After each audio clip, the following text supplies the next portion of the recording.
Cell envelope present in most prokaryotic cell, specifically bacteria. It is chemically complex, form of three layer. First glycocalyx, cell wall, plasma या फिर cell membrane.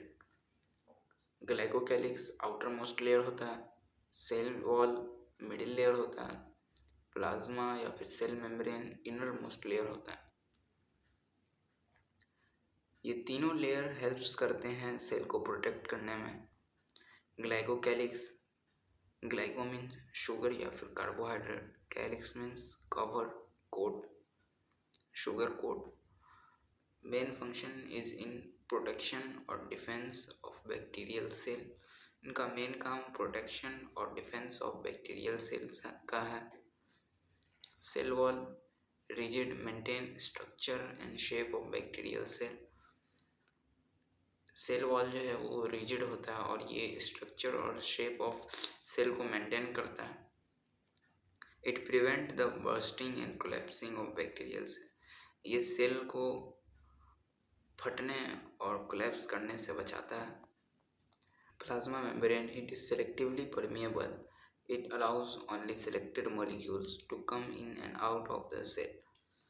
It interact with the outside world. Plasma membrane selectively permeable होता है, ये सिर्फ selected molecules को ही अंदर आने जाने देता है, ये बाहरी दुनिया से इंटरेक्ट करता है। Cell wall is highly permeable, cell wall stop only heavy micromolecule. Cell wall जो है वो हाईली परमेबल सेल वॉल है जो कि हेवी माइक्रोमोलिक्यूल्स को रोकता है। Modification of cell envelope, cell envelope का मॉडिफिकेशन यानी इस पे किस किस तरह की चीज़ें आ सकती है। पहले है स्लिम लेयर या फिर लूज शीट, दूसरा है कैप्सूल या फिर thick tough sheet. Loose sheet, glycocalyx loose होता है, called slime layer. Retain water prevent desiccation, यानी कि स्लिम लेयर लूज शीट जो है ये पानी को सोखता है और प्रिवेंट करता है ड्राइंग होने से, सूखने से। Thick and tough called capsule, ये प्रोटेक्शन के काम आता है। Gram staining,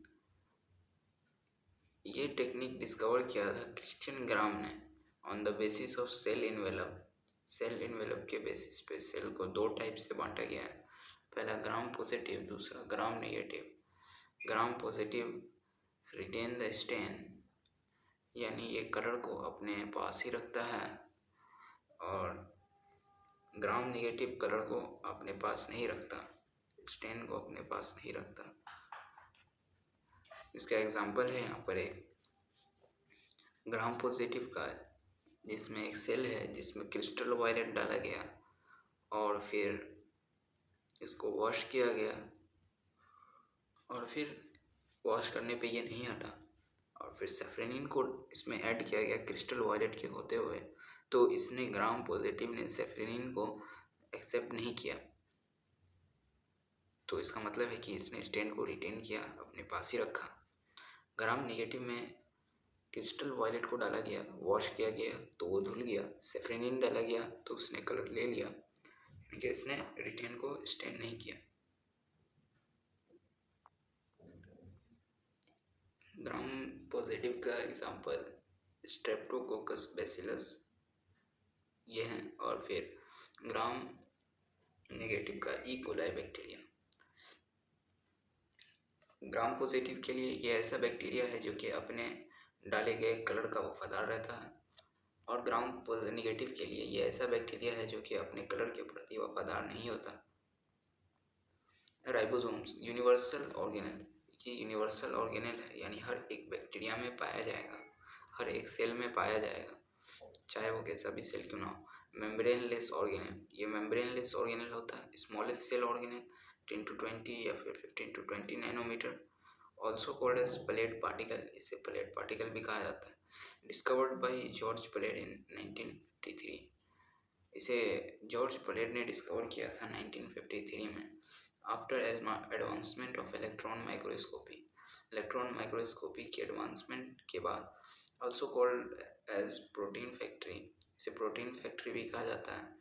ribosome helps in translation process, ribosome जो है वो डीएनए के ट्रांसलेशन प्रोसेस में हेल्प करता है।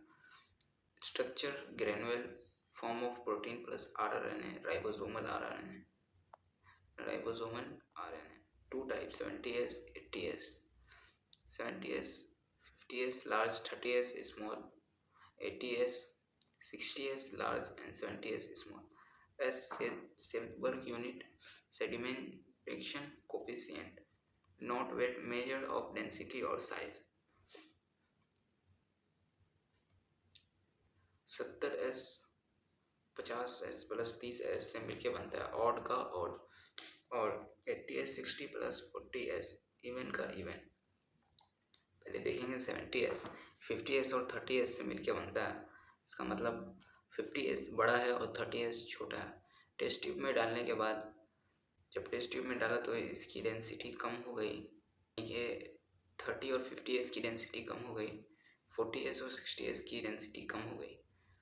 तो 1 वाले को 30S एंड 50S को 1 कह दिया, 40S और 60S को 2 कह दिया। 1 वाले को 80S पर जाना चाहिए लेकिन वो 70S पे, 2S वाले को 2 वाले को 100S पे जाना चाहिए लेकिन वो 80S पे पहुंच गया। ये किस वजह से? तो डेंसिटी कम होने की वजह से वॉल्यूम बढ़ जाता है। So 50 plus 30 is not equal to 80 और 60 plus 40 is not equal to 100। Polysome also called as polyribosome, many ribosome, DNA, and फिर ये बन जाता है mRNA plus ribosomes called as polysome, फिर ये प्रोटीन में टूट जाता है।